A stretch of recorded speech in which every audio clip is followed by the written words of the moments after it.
உங்கள் அன்னைக்கு பிறகு சென்னையடா, இது அள்ளி வளர்த்தது என்னையடா.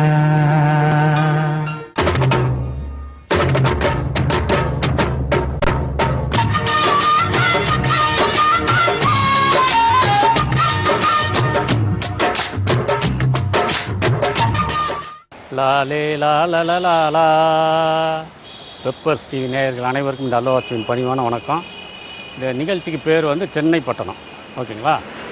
இதை வந்து நான் சென்னைக்கு வந்து நான் எந்தெந்த இடங்களில் நான் போயிருந்தேன், அது அதனுடைய அனுபவங்கள் எனக்கு என்னென்ன ஏற்பட்டுச்சு அப்படின்னு வந்து உங்களோட நான் வந்து பகிர்ந்துக்க போகிறேன், ஓகேங்களா? இப்போ முதல்ல வந்து நம்ம எங்கே போக போகிறோமோ அங்கேருந்து ஸ்டார்ட் ஆகும், ஓகேங்களா? பாருங்கள்.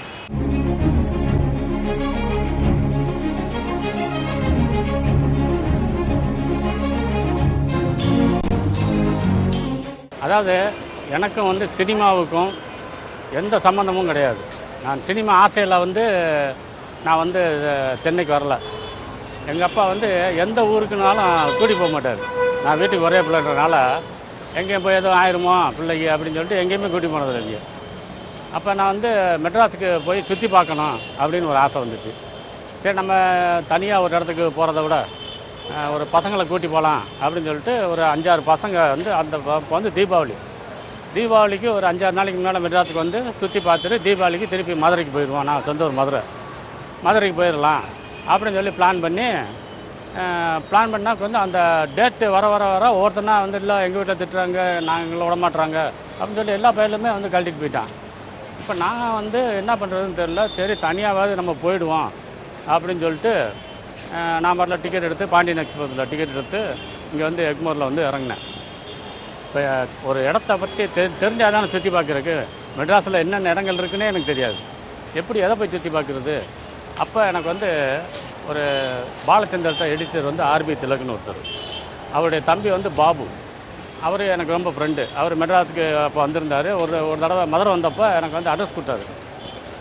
நீ மெட்ராஸுக்கு வந்தாக்கா நீ இந்த மாதிரி நீ வந்து பாரு அப்படின்னு சொல்லி ஃபோன் நம்பர் கொடுத்துருந்தாப்புல. சரின்ட்டு இறங்கி வந்து அவருக்கு ஃபோன் பண்ணேன். ஃபோன் பண்ணோடனே அவர் அட்ரஸ் கொடுத்து ஒரு ஆட்டோ பிடிச்சிட்டு நேராக வா, வீட்டுக்கு வா அப்படின்னாரு. அவங்க வீடு கேகே நகரில். நான் ஒரு ஆட்டோ பிடிச்சிட்டு கேகே நகர் போனேன்.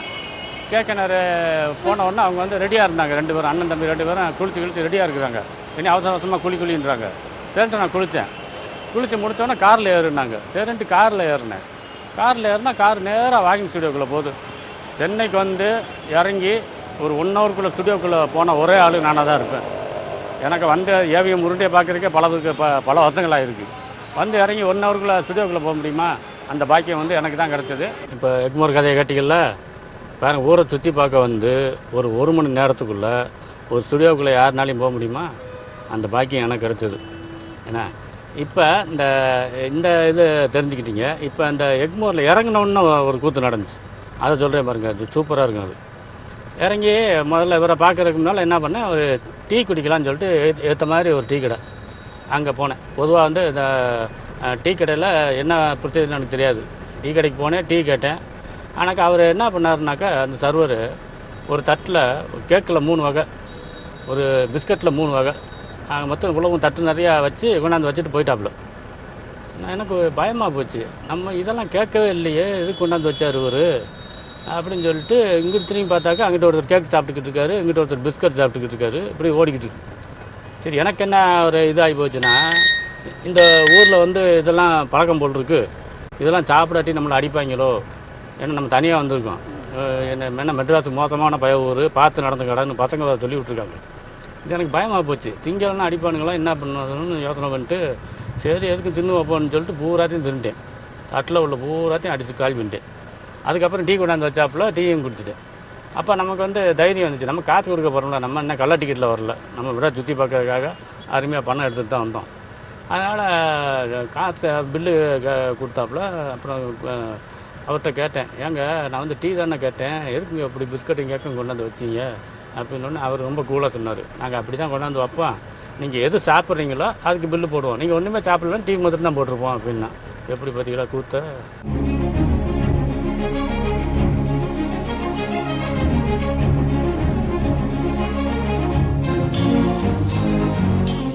அதாவது நான் வந்து சினிமாவுக்கு எப்படி வந்தேன் அப்படின்னாக்கா, பாலச்சந்தர்கிட்ட எடிட்ரு ஆர்பி திலக்குன்னு ஒருத்தர், அவருடைய தம்பி பாபு, அவர் மூலமாக தான் நான் வந்து சினிமாவுக்குள்ளே நுழைஞ்சேன். இந்த ஃப்ளாட்டை எது காட்டுறேன்னா, இப்போ இது வந்து ஃப்ளாட்டாக இருக்குது, அப்போ வந்து ஃப்ளாட்டு கிடையாது. கீழே வீட்டுக்காரங்க இருந்தாங்க, மேலே வந்து கம்பெனி ஆஃபீஸ், ஆர்பி திலக்கோட கம்பெனி ஆஃபீஸு மேலே இருந்தது. இப்போ எல்லாத்தையும் எடுத்துகிட்டு ஃப்ளாட்டாக மாற்றிட்டாங்க. இந்த ஃப்ளாட்டில் தான் வந்து என்னுடைய கலை வாழ்க்கை வந்து தொடங்குனது.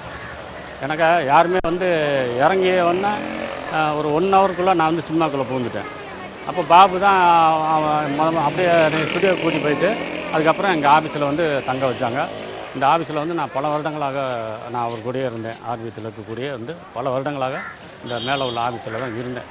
அதுக்கப்புறம் தான் நான் வந்து ரூம் மாறி, ஏன்னா அவர் படம் எடுத்துக்கிட்டு இருந்தார். அப்புறம் படம் எடுக்காமல் என்னை வந்து மணிவண்ணன் சார்கிட்ட சேர்த்து விட்டார். அதுக்கப்புறம் மேலே அவங்கள டிஸ்டர்ப் பண்ண நான் விரும்பாமல் நான் தனியாக ரூம் எடுத்து நான் போயிட்டேன். அது வரைக்கும் நான் தனியாக ரூமுக்கு போகிற வரைக்கும் நான் இருந்த இடம் வந்து இந்த ஆஃபீஸ் தான். இப்போ நீங்கள் போர்டு பார்த்தீங்களே, ஹாலிவுட் ஹோட்டலு, இது வந்து என்னுடைய லைஃப் வந்து பிகின் ஆனது இங்கே தான். ஏன்னா முதல்ல ஒரு வீடு ஒன்று பார்த்தோம் தெரியுமா, அதுதான் ஆஃபீஸு. அங்கேருந்து காலையில் 6 மணிக்கு வந்து டீ குடிக்க வர்றதுலேருந்து எங்களுடைய பொழுதுபோக்கே வந்து இந்த ஹோட்டலில் தான். நாங்கள் கதை பேசுகிறது, மற்ற எந்த அரட்டை அடிக்கிறதோ, எனக்கு ஒரு டீ குடிச்சிட்டு 1.5 மணி நேரம் 2 மணி நேரம் இங்கே உட்காந்துக்கிட்டு இருப்போம். எந்த இதுவும் பண்ண மாட்டாங்க. எனக்கு நாங்கள் ரெகுலராக வரதுனால அவங்க வந்து அலோவ் பண்ணுவாங்க. காலையில் 6 மணிலேருந்து என்னுடைய வாழ்க்கை வந்து இந்த ஹோட்டலில் தான் ஸ்டார்ட் ஆகும். சாப்பிட்றது, டீ குடிக்கிறது எல்லாமே இந்த ஹோட்டலில் தான். அதனால தான் இதை வந்து உங்கள்கிட்ட காட்டுறேன்.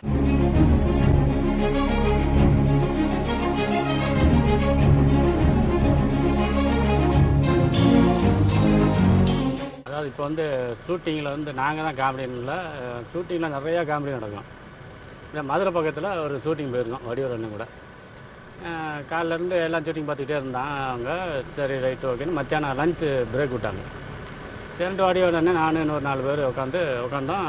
சாப்பிட்றதுக்கு தட்டு கொடுத்தாங்க. ஒருத்தன் அப்படியே தட்டையே அப்படியே பார்த்தான்.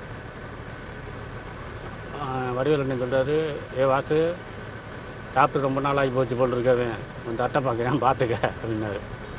அப்புறம் வந்து சாப்பாடு கொண்டாந்து வச்சாங்க. சாப்பாடு கொண்டாந்து வச்சவொன்னு நான் ரியாக்ஷன் நின்னான். அப்படி பார்த்தான். வாசு கன்ஃபார்மு, நீ சாப்பிடாத வேண்டாம், உன் தட்டை பிடிக்கிட்டு ஓட போகிறான்னாரு. சரின்ட்டு சாம்பார் ஊற்றுனாங்க. சாம்பார் ஊற்றி பிசைஞ்சு 1 ரூபாய் எடுத்து வச்சேன் பாருங்க. ஒன்று நம்மளும் மாதிரி தாண்டா சாப்பிட்றாங்க அப்படின்னா. ஐயா, சினிமாக்காரங்கன்னு காது வழியாவா சாப்பிடுவாங்க? அவங்க பாருங்கள், ஒரு சினிமான ஒரு பிரமிப்பு மக்கள்கிட்ட. அது கிராமன்றனால அவங்க எவ்வளோ அறியாமையில் இருக்காங்க பாருங்கள். நம்மளை மாதிரி தான் சாப்பிட்றாங்களாம் அப்படின்னு பார்ப்போம். அப்புறம் வந்து ஒரு மணிவண்ணன் சார் வந்து ஒரு தெலுங்கு படம் பண்ணார். சிரஞ்சீவி சாரோடைய பிரதர் தான் அதுக்கு ஹீரோ. அவர் நல்லா வாட்ட தாட்டமாக பயங்கர ஹைட்டு, பயங்கர வெயிட்டாக இருப்பாப்புல. சிவாஜி கார்டனில் ஷூட்டிங்கு. என்ன சிச்சுவேஷன் அப்படின்னாக்கா, சிறுத்தை புலி இல்லை, அது கூட சண்டை போடணும். சரின்ட்டு அந்த சிறுத்தை புலியை 2 பேர் கொண்டாந்தாங்க. ஹீரோ வந்துட்டார். இப்போ ஷூட்டிங் போக போகிறோம். இப்போ இந்த சிறுத்தை புலி கொண்டாந்தாங்களோ 2 பேர், அவங்க நைட்ஸை வந்து என்கிட்ட சொன்னாங்க. என்ன அப்படின்னு, இல்லை ஒரு ஆப்பு வாங்கி கொடுத்தீங்கன்னா புளிக்கு ஊற்றி விட்டுருவோம், அது கொஞ்சம் மயங்கின மாதிரி இருக்கும், அப்போ சண்டை போடுறது ஈஸியாக இருக்கும் சார் அப்படின்னா. இது நல்ல ஐடியாவே இருக்கேன்ட்டு சரின்ட்டு ஒரு ஏற்பாடு பண்ணி ஒரு ஆப்பு வாங்கி விட்டாச்சு. இப்போ நான் செட்டுக்குள்ளே போயிட்டேன். நான் அந்த ஷூட்டிங் போயிட்டேன். அவர் சம்மந்தப்பட்ட சீன்லாம் எடுத்துகிட்டு இப்போ புலி கூட சண்டை போடுற அந்த ஸ்டேஜ் வந்துருச்சு. டாக்டர் அந்த புளியை கொண்டாட சொல்கிறா அப்படின்னாரு. சரின்ட்டு போனாக்கா இந்த 2 பார்ட்டிகளும் ஆளை காணோம். புலி கூண்டு மாத்திரம் தான் இருக்குது, பார்ட்டிகள் ஆளை காணோம். என்னடா ஆளை காணோன்னு சொல்லி தேடி வந்தால் 2 பேரும் புல் டைட்டாக இருக்காங்க.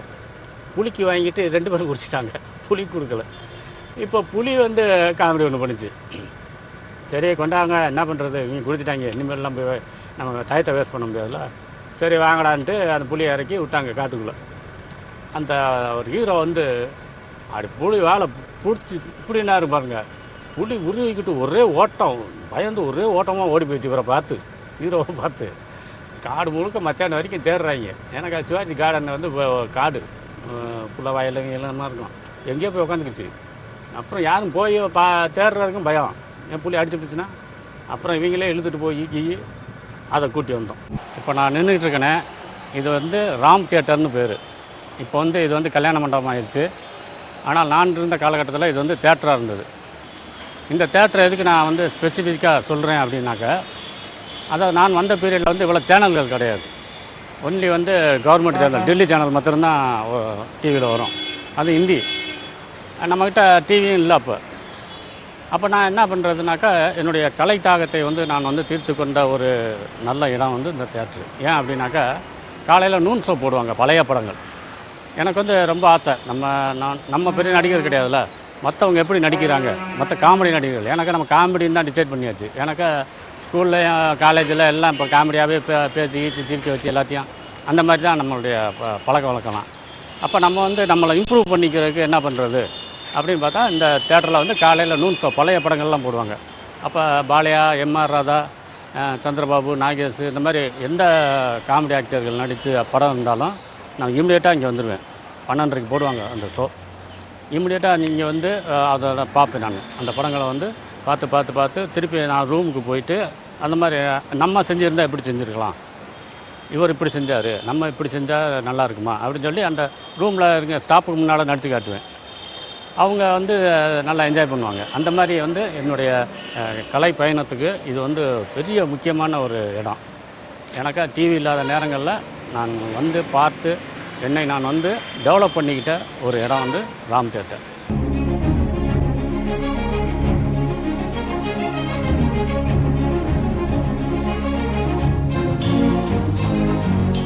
அதாவது இந்த பர்மா பஜாருக்கு எதுக்கு வந்திருக்கேன் அப்படின்னாக்கா, அதுக்கு ஒரு கதை இருக்குது.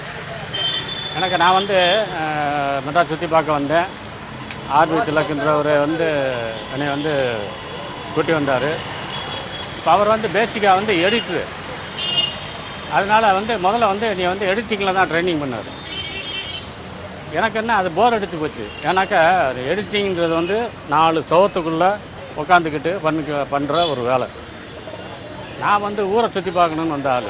என்னையை கொண்டு போய் எடிட்டிங்கில் விட்டாக்க 4 ரூமுக்குள்ளேயே 4 சவத்துக்குள்ளேயே இருக்க வேண்டிய சூழ்நிலை வந்துடுச்சு. அதுவும் இந்த ஃபைனல் ஸ்டேஜ் அப்படின்னாக்கா என்ன பண்ணுவாங்கனாக்கா, விடிய ஒர்க்கு நடக்கும். நான் 8 மணிக்கெலாம் வீட்டில் சாப்பிட்டு தூங்கிட்டு இருந்த ஆள். இதோட சரியாக வராது போல் இருக்கு இந்த ஒர்க்கு நமக்கு அப்படின்னு சொல்லி பார்த்துக்கிட்டே இருக்கப்போ, இப்போ அந்த படம் முடிஞ்ச பிறகு அவர் என்கிட்ட கேட்டார், உனக்கு வந்து இப்போ வந்து எல்லா டிபார்ட்மெண்ட்டும் பற்றியும் தெரிஞ்சு போச்சு, இப்போ நீ வந்து எதில் போகணுன்னு சொல்லு, நான் அதில் வந்து நான் வந்து நீ சேர்த்து விட்றேன் அப்படின்னாரு. இப்போ நம்ம வந்து சினிமாவில் எடிட்டிங் வந்து ஒரு முக்கியமான ஜாபுன்னாலும் எனக்கு வந்து ஊரை சுற்றி பார்க்கணுன்ற ஆசை அதிகமாக இருந்தனால நான் என்ன சொன்னேன், நீ வந்து அசிஸ்டன்ட் டைரக்டராக சேர்த்து விடுங்க யார்ட்டையாவது அப்படின்னு சொன்னேன். அப்புறம் தான் நீ வந்து மணிவண்ணன் சார்கிட்ட அவர் வந்து அசிஸ்டன்ட் டைரக்டராக வந்து சேர்த்து விட்டார். இப்போ அசிஸ்டன்ட் டைரக்டரில் போயிட்டே இருக்கும்போது நான் முன்னாலே சொன்னேன்ல அவங்ககிட்ட, ராம் தியேட்டரில் போய் நான் நூன் ஷோ பார்ப்பேன்னு. அப்புறம் எனக்கு வந்து வசதி வாய்ப்புகள் வந்த பிறகு நான் இப்போ டிவிடி, டிவி எல்லாம் வந்து வந்துருச்சு. இப்போ வந்து நம்ம அசிஸ்டன்ட் டைரக்டருடைய இதை நம்ம நாலேஜ் எப்படி நம்ம இம்ப்ரூவ் பண்ணிக்கிறது அப்படின்னு பார்த்தோம். சரின்ட்டு அப்போ வந்து இந்த பர்மா பஜாரில் தான் நமக்கு வேணுங்கிற எல்லா பொருளுமே வந்து கிடைக்கும் அந்த காலத்தில் இருந்தே. அதனால் நான் வந்து இங்கே வந்து எனக்கு தேவையான பொருள்களும் தேவையான சீடிகளும் வாங்கிட்டு போய் வீட்டில் போட்டு பார்த்து நிறைய கதைகளை ரெடி பண்ணேன். அது நிறைய நண்பர்களுக்கு டிஸ்கஷனுக்கு உதவும். எனக்கு நிறையா டைரக்டர்கள் வந்து டிஸ்கஷன் கூப்பிடுவாங்க. அப்போ வந்து அவங்க கேட்குற போது நமக்கு இந்த மாதிரி ஒரு சீனு அந்த படத்தில் இருந்துச்சு அப்படின்னு ஆல்ட்ரு பண்ணி அந்த சீன்களாம் நம்ம வந்து சொல்லுவோம். அந்த மாதிரி ஒரு இடம் தான் இந்த பர்மா பஜார். இன்னொரு வந்து ஒரு எனக்கு நம்ம காமெடியாகவே போய்கிட்டு இருக்கோம். ஒரு எனக்கு நடந்த சங்கடமும் சொல்கிறேன் கேளுங்க. நான் வந்து எப்போவுமே ஊருக்கு போகும்போது ஊரில் இருக்கவங்க எல்லாத்துக்குமே வந்து இங்கே வந்து பொருள்கள் வாங்கிட்டு போவேன். ஏன்னா எல்லா பொருளும் இங்கே கிடைக்கும். அதனால் அவங்கவுங்களுக்கு என்ன விருப்பப்படுறாங்களோ அதை பூரா வந்து நான் இங்கே வந்து வாங்குவேன். அப்படி வாங்கிட்டு ஒரு தடவை வந்து பாரிஸில் போய் அந்த பக்கத்தில் பஸ் ஸ்டாண்டு, நான் வந்து வடபழனியில் இருந்தேன். இப்போ அந்த பஸ்ஸில் ஏறி உட்காந்துட்டேன். பஸ்ஸு கொஞ்சம் மூவ் ஆன உடனே வண்டியை ஃபுல்லாக ஒரு பெரிய கூட்டம் வந்து ஃபுல்லாக எல்லா வண்டியும் வந்து மறிச்சிட்டாங்க. எல்லா வண்டியும் மறித்து கண்ணாடிலாம் உடைக்கிறாங்க. என்னென்ன உண்மை புரியல. அப்புறமேல விசாரித்தா எல்லாத்தையும் இறக்கி விட்டுட்டாங்க பஸ்ஸில் இருந்து. அப்போ என்னென்ன விசாரித்தா இந்த மாதிரி இந்திரா காந்தி வந்து ஷூட் பண்ணிட்டாங்க, அதனால் பஸ்ஸெல்லாம் ஓடாதுன்னு சொல்லி பஸ்ஸை பூரா அங்கங்கே நிப்பாட்டாங்க. இப்போ நான் வந்து என்ன செய்யணும்னு தெரியல. பாரிஸ்லேருந்து வடபழனி எவ்வளோ தூரம் இருக்குது, இங்கே ஜாமான் வேறு நிறையா வாங்கி வச்சுருக்கிறேன். அதெல்லாம் தூக்கிட்டு நான் வந்து பாரிஸ்லேருந்து வடபழனி வரைக்கும் வந்து நடந்தே போனேன் அந்த ஜாமான்களோட. அதனால் வந்து இந்த இடம் வந்து கொஞ்சம் வந்து எனக்கு வாழ்க்கையில் ஒரு மறக்க முடியாத இடம். இதுதான் வந்து மெரினா பீச்சு. நான் வந்து எங்கள் ஊரில் வந்து வைகாறு, மதுரையில் வைகாறு தான் இருக்கும். அது எப்போவாவது தான் வந்து தண்ணி வரும். ஆனால் அங்கே கூட ஒரு அதிசயம் நடந்திருக்குது. ஒரு தடவை வெள்ளம் வந்து வெள்ளத்தில் மாட்டிக்கிட்டவங்கள காப்பாற்றுறதுக்கு ஹெலிகாப்டர் வந்துருச்சு. ஹெலிகாப்டர் அப்படியே ரொம்ப டவுனில் வர்றப்ப அப்படியே ஆற்றுக்குள்ளேயே போயிடுச்சு. அந்த ஹெலிகாப்டரும் அடிச்சிட்டு போயிட்டாங்க. அந்த மாதிரி இங்கே வந்து நம்ம வந்து முதல்ல மெரினா பீச்சுக்கு வந்து நின்று பார்த்தாக்க எனக்கு ஒன்றுமே ஓடலை. ஏன்னா இம்புட்டு தண்ணி உள்ள ஒரு இடமா. அதுலேயும் பார்த்தீங்கன்னா பேக்ரவுண்டில் பார்த்தீங்கன்னா பெரிய பெரிய கப்பலாக நிற்கும். நான் ரொம்ப வந்து சாயங்காலம் வந்தவன் நைட்டு வரைக்கும் அப்படியே பிரமிச்சு பார்த்துக்கிட்டே இருந்தேன். என்னடா இப்படி ஒரு இடம் வந்து மெட்ராஸில் இருக்கா, இந்த ஊருக்கா நம்ம வந்துருக்குறோம், சரி ரைட்டு ஓகே அப்படின்னு சொல்லிட்டு போயிட்டே இருந்துச்சு. இப்போ இந்த இது வந்து எனக்கு வந்து ஒரு ஆறுதல் சொல்லக்கூடிய இடமா கூட இருந்திருக்குது. ஏன்னா நிறையா தடவை வந்து மனசு கஷ்டமாக இருக்கும். அப்போல்லாம் வந்து எங்கே போகிறேன்னு தெரியல எனக்கு அப்போல்லாம் வந்து பார்க்கு கிடையாது. இப்போ இருக்கிற மாதிரி நிறையா பார்க்குகள் கிடையாது. அப்போ ஒரே பொழுதுபோக்கு எல்லாரும் ஜனங்கள் கூட இங்கே வர்ற இடம் வந்து இந்த மெரினா பீச் தான். அப்போ நான் வந்து என்னுடைய சோகமாக இருக்கப்போ கூட நான் இங்கே வந்து உட்காந்து கவிதைகள்லாம் வந்து கூட யோசிச்சுருக்கேன். ஆமாம், நான் ஒரு பையன் கூட அப்போ வந்து ஒரு பையன் வந்து கேட்டாப்புல என்கிட்ட, நான் லவ் பண்ணுறேனே அது எப்படி சொல்ல தெரில, எப்படியாவது ஒரு கவிதை எழுதி கொடு, 2 வரியில் எழுதி கொடுன்னா. நான் வந்து எழுதி கொடுத்தேன் அவன்கிட்ட. இந்த மாதிரி கடல் அலை மாதிரி என்னுடைய மனசு இருக்குது, அது வந்து ஏதோ சொல்லணும்னு கரைக்கு வருது, ஆனால் ஒன்றுமே சொல்லாமல் திரும்பி போயிடுது. அந்த மாதிரி தான் நானும், எப்படி சொல்கிறேன்னு தெரிலன்ற மாதிரி ஒரு கவிதை ஒன்று எழுதி கொடுத்தேன். இப்போ இந்த கல்லெல்லாம் பார்க்கும்போது எனக்கு ஒரு புது மனிதனில் ஒரு சீன் பண்ணி அது ஞாபகத்தில் வந்துருச்சு. ஏன்னா இந்த மாதிரி கல் மேலே உட்காந்து தான் அந்த சீனை. ஏன்னா சத்யராஜ் வந்து பானுப்பிரியா வந்து ஒரு தலைபட்சமாக காதலிச்சுட்டு போவார். அப்போ ஒரு நாள் என்கிட்ட கேட்பார், ஏன்டா இப்போ பெரிய காதலில் கரகண்டவ மாதிரி பேசுறிய, ஒரு லெட்டர் எழுதி கொடுறா அப்படின்னு ஏதாவது சொல்லு நான் எழுதிக்கிறேன்னு சொல்லிட்டு அவர் ஒரு பேப்பரை வாங்கி வச்சுக்குவாப்ல, ஒரு பேப்பர் வாங்கி வச்சுக்குவார். அப்போ நான் வந்து சொல்லுவேன், அது ஒன்றும் இல்லைண்ணே, இந்த மாதிரி உன்னைய பற்றி எனக்குள்ள ஒரு இந்த மாதிரி ஆகிப்போச்சு, அதை இந்த மாதிரி வெளியே சொல்லாமல் இருந்தோம்னா துரு பிடிச்சி போயிடும், ஆகையால் இந்த மாதிரி நம்ம 2 பேரும் கலந்து பேசி இந்த மாதிரி ஒரு கல்யாண தேதியை பின் பண்ணி இந்த மாதிரி நம்ம கல்யாணத்தை பண்ணிக்கலாம் அப்படின்னு டப்புன்னு அடைப்பாப்புல. அந்த கல்லெல்லாம் பார்த்தோன்னா அந்த ஞாபகம் எனக்கு வந்தது. அதுக்கப்புறம் சந்தோஷமான தருணங்களும் இருந்திருக்கு. இங்கே சோகம் மாத்திரம் இல்லை, சந்தோஷமான தருணங்கள்லையும் இங்கே வந்து ஃப்ரெண்ட்ஸுகளோட வந்து வாலிபால் விளையாட, அதை விளையாட இங்கே பீச்சே வந்து 2 ஆக்குவோம். அந்த மாதிரியான ஒரு இடம் இந்த மெரினா பீச்சு. இதுக்குள்ளே வந்து சந்தோஷங்களும், இது வந்து துக்கங்களும் இங்கே தான் நடந்திருக்குது. சந்தோஷங்களும், துக்கங்கள்னால் என்ன, மனசு கஷ்டமாக இருந்தப்போ இங்கே வந்து உட்காந்துருவேன், அப்படியே உட்காந்து தண்ணியை பார்த்துக்கிட்டே இருப்பேன். அது கொஞ்சம் வந்து மைண்ட் நமக்கு ரிலாக்ஸ் ஆகி அப்படியே போயிடும். அது மாதிரி சந்தோஷமாக இருக்க தருணங்களில் ஃப்ரெண்ட்ஸுகளோட வர்றது, பசங்க அந்த ஏரியாவில் உள்ள பசங்க பூரா வந்து இங்கே நல்லா விளையாடுவோம். அந்த மாதிரியான ஒரு இடம் தான் அந்த மெரினா பீச்.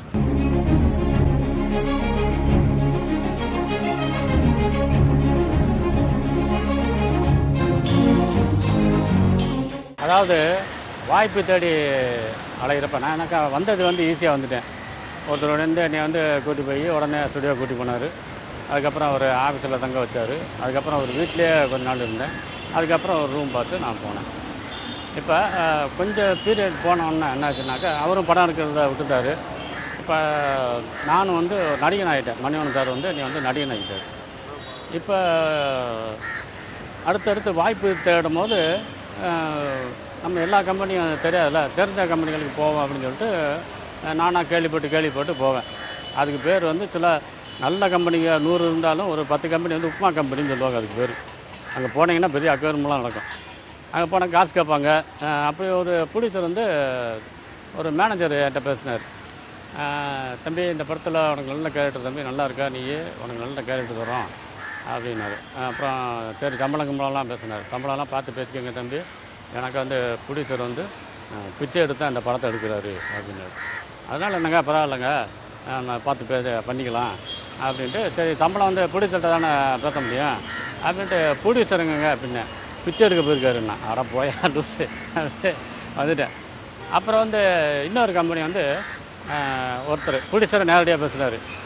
வந்து அந்த படம் இந்த படம்லாம் சொல்லி நீ நல்லா வருவா தம்பி, நல்லா இருக்கியா அழகியா, சரி நான் பார்த்துக்கலாம் அப்படின்னாட்டு நான் வந்து 1 கோடி ரூபா பட்ஜெட்டில் படம் எடுக்க போகிறேன், அதில் வந்து உனக்கு நல்ல அருமையான கேரக்டர் அப்படின்னாரு. சரிங்க சார், நான் பண்ணி கொடுக்குறேன் சார் அப்படின்ட்டு எல்லாம் பண்ணியாச்சு. அப்புறமேல நான் எந்திரிச்சு போகும்போது தம்பி ஒரு நிமிஷம் அப்படின்னாரு. என்ன அப்படின்னு. நான் வந்து மிஸ் கால் கொடுப்பேன், நீ பேசு அப்படின்னாரு. அட போயா, 1 கோடி ரூபா பட்ஜெட் போட்டுக்கிட்டு மிஸ் கால் கொடுப்பாரு அவரு. எப்படி பிடிச்சிரு பாருங்க. அப்புறம் ஒரு ப்ரொடியூசர் வந்து, தம்பி நம்ம வந்து அவுட்டோரில் போகிறோம் 15 நாள் டேட் இருக்குமா? இல்லைங்க நான் பண்ணுறேன் நான். ரைட் ஓகே, 15 நாள் வந்து நம்ம அவுட்டோர் போகிறோம், சரியா? ரைட் ஓகே அப்படின்ட்டு இப்போ 10ஆம் தேதியிலேருந்து அவ்வளோ டேட்டு அப்படின்னாரு. 15 நாள்னால் இப்போ வந்து அந்த 20 நாள் கேட்குறாரு. இப்போ 10லேருந்து 30 வரைக்கும் அப்படின்னாரு. நான் சொன்னேன். அப்புறம் நான் அவர்கிட்ட கேட்டேன், அண்ணா என்னைக்கு நான் கிளம்பணும் அவுடோரு அப்படின்னா 10ஆம் தேதி கிளம்பணும் அப்படின்னாரு. எதுக்குங்க 15 நாள் தானே, இப்போ 15ஆம் தேதியிலேருந்து 30ஆம் தேதி வரைக்கும் தானே, 10ஆம் தேதி எதுக்கு கிளம்பணும் அப்படின்னு. இல்லை அவுடோருக்கு நடந்தே தான் போகிறோன்னா. பார்த்தீங்களா சினிமா வந்து எப்படி இருக்குன்னு. சில புலிஸ்ன்னு சொல்லிட்டு ஒரு 2 கிளாப் வச்சுருப்பாங்க, அவங்க பார்த்தாலே தெரியும் அந்த கம்பெனியை. 2 கிளாப்போடு இருக்கும், ஒரு விக்கு இருக்கும், ஒரு மண்டை இருக்கும், அதை வச்சு ஒருத்தர் வந்து உட்காந்துக்குவார். இது சினிமாலே நாங்கள் வந்து நிறையா வந்து இதை பற்றி கேலி கிண்டலும் பண்ணியிருக்கிறோம். நிஜமாகவே நான் வந்து இதோட என்ன வாழ்க்கையில் நடந்தது நடந்தேன்.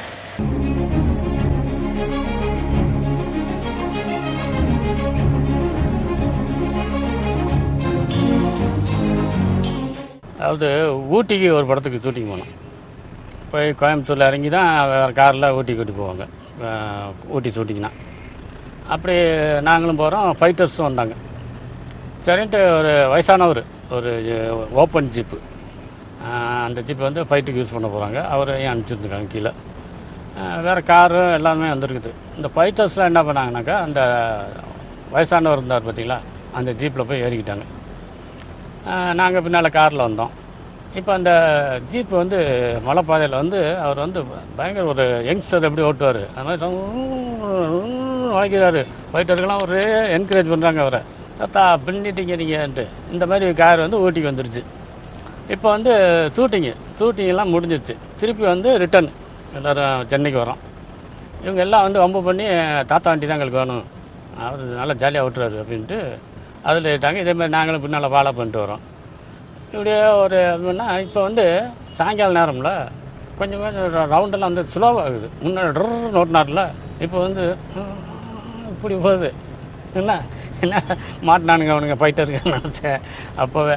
அப்போ வந்து அவர் ஒரு வளைவில் சொல்லியிருக்காரு, தம்பி ஏத்தாப்பில் வண்டி வந்தால் சொல்லுங்கள் அப்படின்றாரு. ஐயோ என்னையா ஊட்டி வரும்போது பின்னுன்னா, இப்போ எனக்கு கண்ணு தெரியாது தம்பி, வீட்டில் ஏதாவது ஏத்தாப்பில் வண்டி வந்தால் சொல்லுங்காரு. நம்ம வந்து என்னத்த கண்ணியா என்னன்னா வடிவேலு பண்ணுவாங்கள்ல, போய்கிட்டே இருக்கும்போது என்ன அதே மாதிரி வந்து ஊட்டியில் நடந்தது.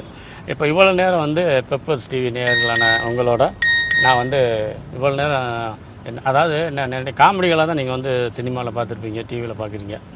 ஒவ்வொருடைய வாழ்க்கையிலையும் வந்து ஒரு பேக்ரவுண்ட் இருக்கும். அவங்களோட என்னென்ன கஷ்டங்கள், என்னென்ன சந்தோஷங்கள் எல்லாமே வந்து எல்லா மனிதர்களுக்கும் இருக்கும்.